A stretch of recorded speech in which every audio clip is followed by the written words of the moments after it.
Uniclac.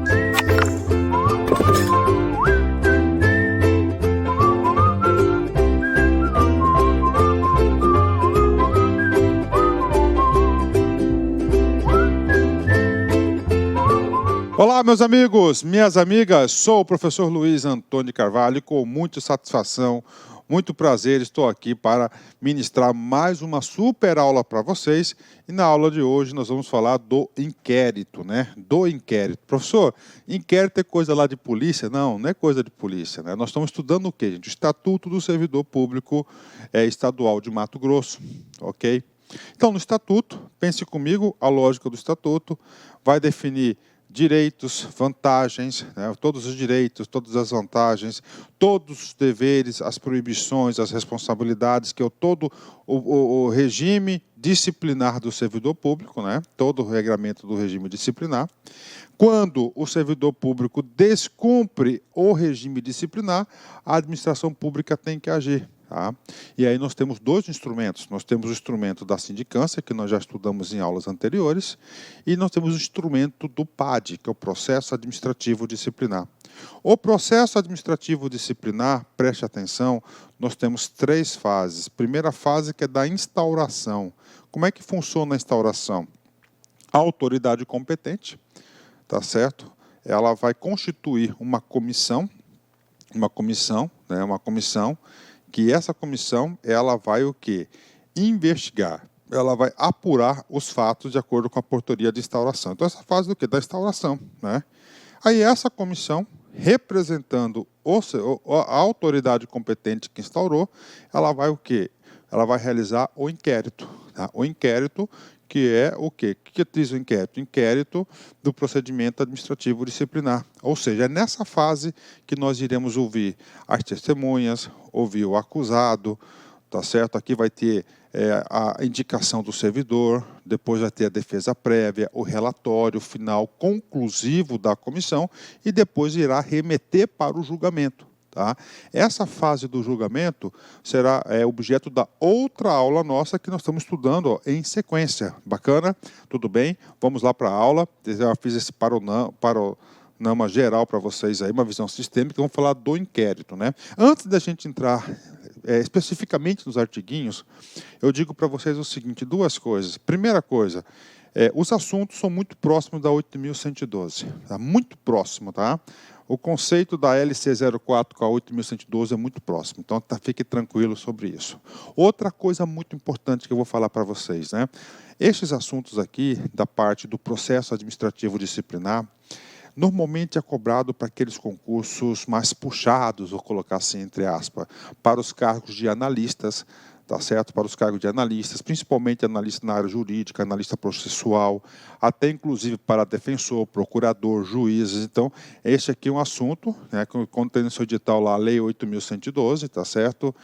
Dificilmente cai uma questão deste assunto para concurso de nível médio, tá certo? Para nível fundamental, tá? Normalmente, nível médio no fundamental, normalmente ele cobra até o título 3º da lei.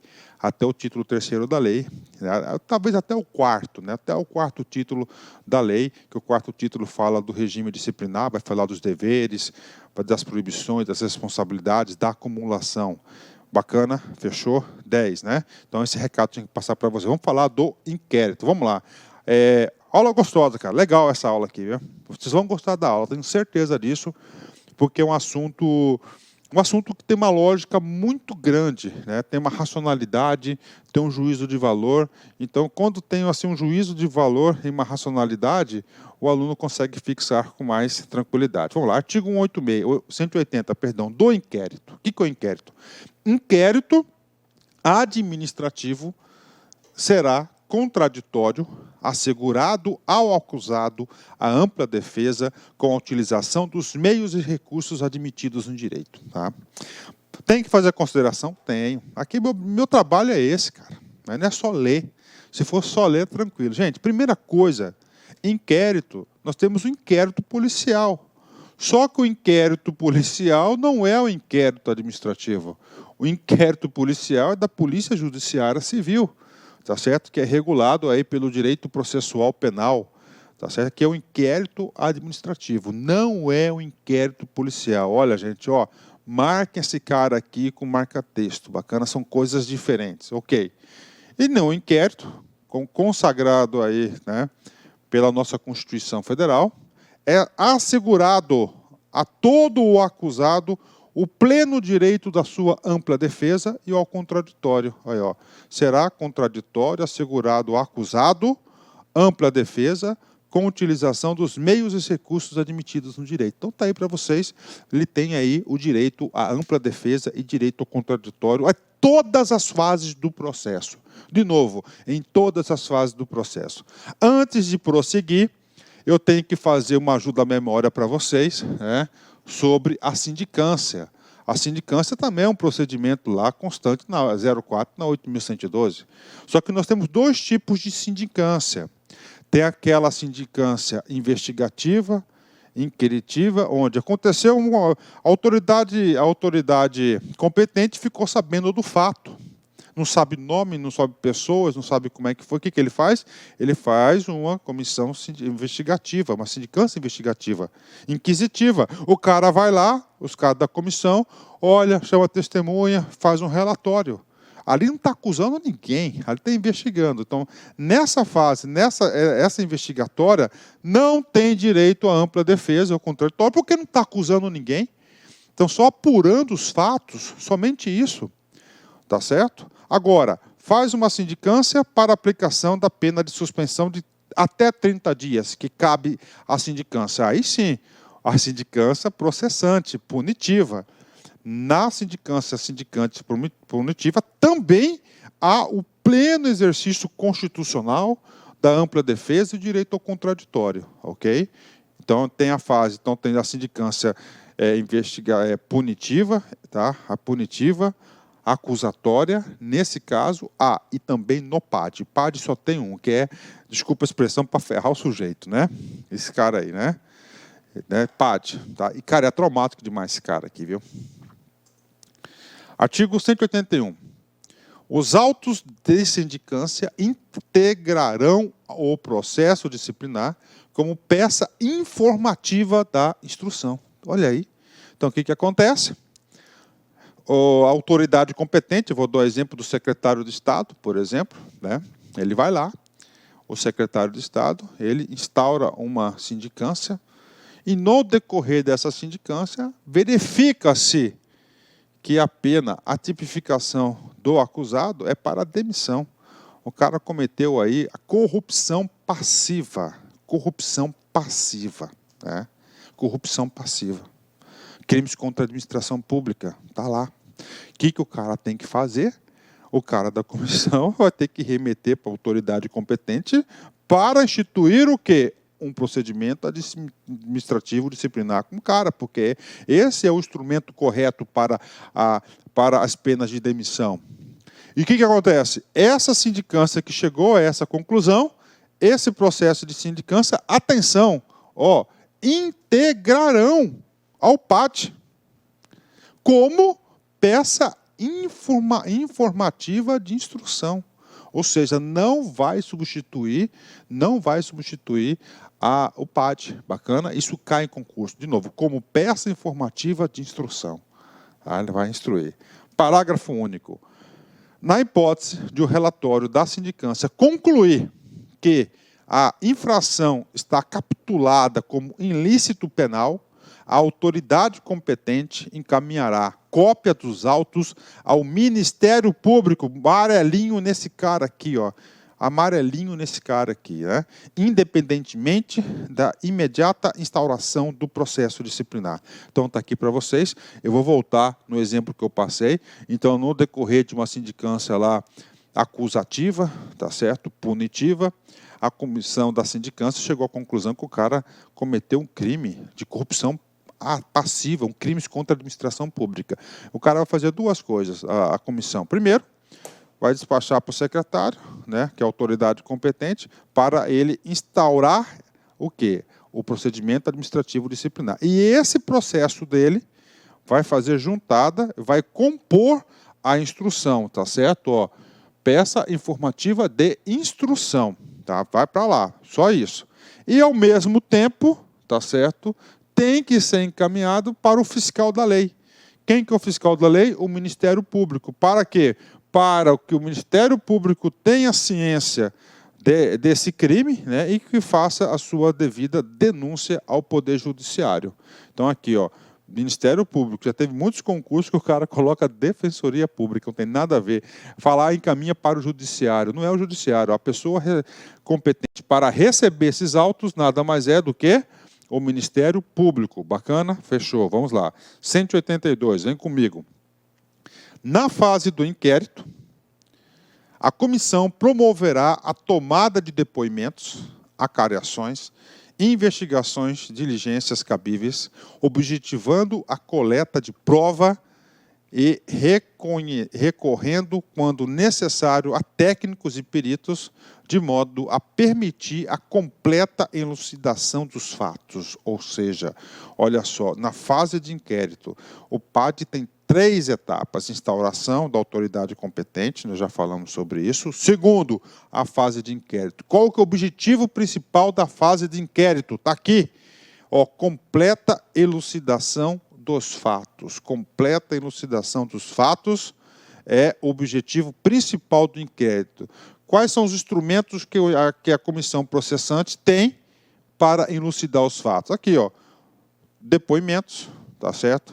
Acariações, investigações, coleta de provas, recorrendo, quando necessário, técnicos e peritos. Então, esse aqui é o objetivo dos fatos, né? Professor, dá uma adiantada para a gente como é que funciona esse inquérito. Tudo bem, vem comigo aqui. Então, nós estamos na segunda fase do PAD, que é a fase do inquérito, não é isso? Então, primeiro, né, é claro, já teve lá a instrução, já foi instaurada a comissão. Seguindo o rito, né, nós temos que a primeira coisa que se faz, né, nessa fase de produção de provas é ouvir a declaração das testemunhas. E aí nós temos aqui 2 tipos de testemunhas, tá? 2 tipos de testemunhas, né? Temos as testemunhas de acusação e nós temos as testemunhas de defesa, tá? Professor, quem compõe a testemunha de acusação? A testemunha de acusação é composta pelas testemunhas que são levantadas por quem? Pela comissão processante. Então, a comissão processante, inclusive o professor Luiz Antônio, tá? Eu já tinha pedido exoneração do Estado, do meu cargo de gestor governamental. Eu, no exercício das minhas atividades, né, normal, do LAC, um dia recebo lá um cara com uma intima... Ei, rapaz, o que eu fiz aqui, Raia? Recebo um cara lá, tá certo, da Secretaria de Gestão do Estado, me intimando para ser testemunha. Testemunha da comissão, ou seja, de acusação, né? Nessa testemunha de acusação, eu estou só revelar esse fato para vocês aí, cara, muito constrangedor, porque eu era testemunha de acusação dos caras, né? E as pessoas que estavam sendo lá investigadas, no caso, né, inquiridas, são todas pessoas que eu conhecia, né? Pessoas aí que eu vou falar para vocês aí que libada, conduta, né? Coisas que é complicado. Então, primeiro houve-se o que é testemunhas. Qual testemunha? Nós temos 2 tipos de testemunha: da acusação, tá certo? Que é da comissão, e depois houve-se as testemunhas de defesa. Então está aqui, né? Acusação e defesa. Depois que houve as testemunhas, nós vamos ouvir o quê? Ou pegar a declaração do acusado. Isso aqui não cai em prova, isso aqui despenca, cara. Todas as bancas de concurso pensam que falam assim: primeiro vamos ouvir o acusado, depois as testemunhas. Não, o acusado é por último. É esse cara por último. E o que vai regular a declaração das testemunhas do acusado são os artiguinhos em seguida que nós vamos estar lendo para vocês. Então, vai pegar o testemunho do acusado. Depois da declaração do acusado, né, a comissão faz um trabalho que é chamado indicação do servidor. Ou seja, ele vai tipificar a conduta do servidor, tá? Certinho, fundamentado, com base em testemunha, na declaração do próprio acusado, nas provas produzidas no inquérito. Ele faz a tipificação do servidor, encaminha para o servidor, e o servidor faz uma defesa escrita, a defesa escrita do acusado, em cima do quê? Da indicação do servidor. Depois da defesa escrita do acusado, a comissão encerra os seus trabalhos, produzindo um relatório conclusivo. Ou seja, aqui está o miolão, tá? Está aqui o cerne do processo administrativo disciplinar da fase de inquérito. Este relatório conclusivo será encaminhado para a autoridade competente, para que a autoridade competente realize seu devido julgamento. E esse item julgamento nós iremos detalhar na próxima aula, que é exatamente esse termo de julgamento. Então, esse aqui é um roteirinho, um resumo básico do que acontece na fase de inquérito do PAD. Bacana? Então, vamos lá. Artigo 62, né? Artigo 62. O artigo 62 trata dos meios de defesa do acusado. Vem comigo. É assegurado ao servidor o direito de acompanhar o processo em qualquer fase, pessoalmente ou por intermédio de procurador, tá? Arrolar-se e requerir testemunhas, produzir provas e contraprovas e formular quesitos quando se tratar de prova pericial. Então está aí para vocês, né? Então está aqui. Pessoalmente ou por intermédio do procurador, né? E aí, professor? Aí, vamos lá pessoalmente. O que é isso? Pessoalmente, o cara, eu estou, por exemplo, né? Vamos dar um exemplo para vocês aí.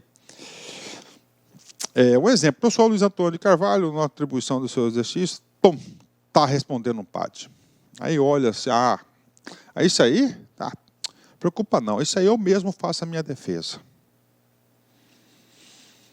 Pode? Pessoalmente, ok. Aí, outra hipótese. Não, isso aqui eu preciso de ajuda. Vou contratar um advogado. Pode? Pode. O que acontece? Acontece que na nossa Constituição Federal está consagrado o seguinte, que todo acusado tem direito a uma defesa técnica. O que significa uma defesa técnica? Ser defendido por alguém que é do ramo. Quem que é isso? Por um advogado. Está lá. Olha só, de novo, todos os acusados precisam de quê? De uma defesa técnica, está assegurado na Constituição. Não tenho dinheiro para comprar um advogado. O poder público irá lhe conceder um defensor público para patrocinar a sua defesa. Está lá. E aí, pronto, está lá, né? Está na Constituição. Aí o que aconteceu? Aconteceu aí que um batalhão, desculpa a expressão, de pessoas aí de conduta duvidosa que foram demitidas a bem do serviço público, que responderam aí processos administrativos disciplinares em todas as esferas, no Brasil todo, vai recorrendo para a justiça, dizendo o seguinte, olha, eu quero anulação do processo porque o meu cliente não teve advogado. E a Constituição dizia o seguinte, a Constituição aliás, a Constituição diz que tem que ter defesa técnica do acusado. E aí? Aí encheu o judiciário. Começaram a cancelar alguns PADs daí da vida, né? E aí o judiciário entrou no meio, tá? Tá certo? Você tem que ler esse cara aqui, súmula vinculante 505. Professor, o que é uma súmula? Súmula, primeiro, quem que edita a súmula vinculante? É apenas o Supremo Tribunal Federal, que é a nossa maior corte do judiciário. Vinculante porque obriga todo o judiciário ao cumprimento dessa súmula. Aí disse o seguinte, para aí, cara, para aí. Aí colocou, o que diz essa súmula? A ausência de defesa técnica não prejudica o PAD. Está lá. A gente vai ler essa súmula já para vocês. Por que eu estou falando isso? Cara, porque isso não cai, isso despenca em concurso, cara, despenca. Eu vou fazer um exercício em seguida, depois que terminar isso, eu vou ler a súmula para vocês. Então, se o seu cargo é de analista, você vai fazer concurso para tribunais, eu digo Tribunal do Trabalho, tribunais do Trabalho, tribunais regionais, tribunais de justiça, os TRFs aí, cara, isso cai. Isso, o examinador quer saber disso. Inclusive, a banca que mais gosta de cobrar isso é a banca do CESP. A banca do CESP é uma das bancas que mais gostam de cobrar isso, ok? É a súmula vinculante 05. A gente vai ler esse cara aqui, tá certo? Eu já só dei essa adiantada para vocês, que no artigo 183, ele diz, servidor, você pode se defender, e também pode ter um procurador para se defender, um advogado, uma defesa mais técnica. Bacana? Oh, mas coloca aqui, ó, súmula vinculante 5 na sua anotação aí. Parágrafo 1º. O presidente da comissão poderá denegar pedidos considerados impertinentes, meramente protelatórios ou de nenhum interesse para o esclarecimento dos fatos. Ou seja, está lá a comissão, na figura do seu presidente, né? O acusado, ó, só está o quê? Ó, fazendo pedidos, esses pedidos aí com nítida intenção de procrastinatórios para retardar, atrasar o andamento dos trabalhos, né? Então, nesse sentido, e somente nesse sentido, tá? O presidente da comissão pode denegar. O que é denegar? Negar, não aceitar o pedido. Tá? Agora, olha a justificativa. Impertinentes, meramente protelatórios ou de nenhum interesse para o esclarecimento dos fatos. Ok? Parágrafo 2º. Será indeferido o pedido de prova pericial quando a comprovação, de fato, independer de conhecimento especial de perito. Né? O que está falando aqui, cara? Rapaz, o cara pede um perito, uma prova qualquer. Aí o cara olha assim, isso aqui não precisa de perito não, cara. Isso aqui nós mesmos temos condições de interpretar, né? Tá para dar mais celeridade, exatamente, ok? Então, fechou aqui. Então, é o seguinte, pessoal, nós vamos fazer agora um exercício, tá? Esse exercício vai cobrar sobre a súmula vinculante 05. Muito importante, isso cai demais em concurso público, demais. Eu peguei uma questão só, mas nós temos diversas questões de concurso, ok? INPE, CESP 2016, cargo de analista. Comigo. No processo administrativo disciplinar, no PAD, a falta de defesa técnica por advogado ofende a Constituição Federal, pois o contraditório e a ampla defesa são princípios orientadores do processo administrativo. Vamos lá, algumas coisas eu tenho que considerar. Né? Primeiro, gente, todo acusado, tá? Em qualquer esfera administrativa, penal, civil, qualquer esfera, todo acusado tem o direito constitucional de exercer o contraditório e a ampla defesa dos seus interesses. Todos, está lá. O contraditório e a ampla defesa no processo. Tanto no processo administrativo, tanto no processo penal, tanto no processo civil. Bacana? E a Constituição Federal, tá, também disse o seguinte, assegurou a todos os acusados, tá certo, uma defesa técnica. O que é defesa técnica? Por um advogado. Por exemplo, o cara está sendo, como é que eu falo assim, tá? O cara está sendo,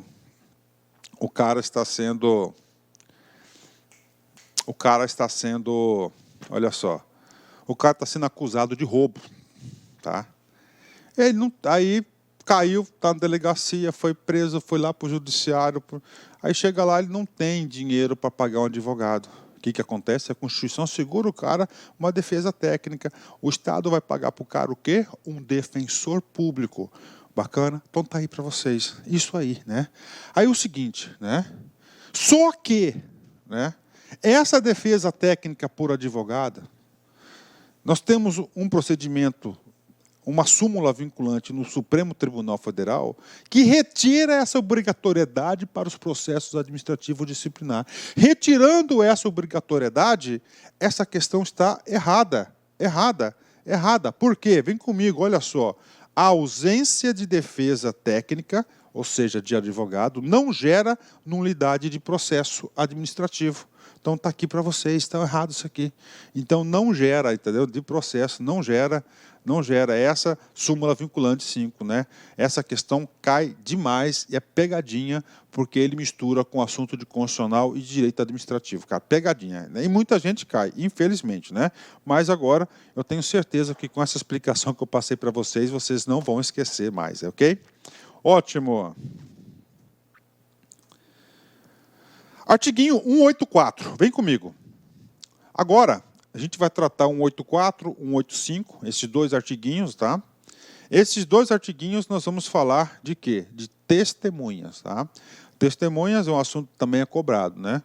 Nós já sabemos, testemunhas faz parte do inquérito, né?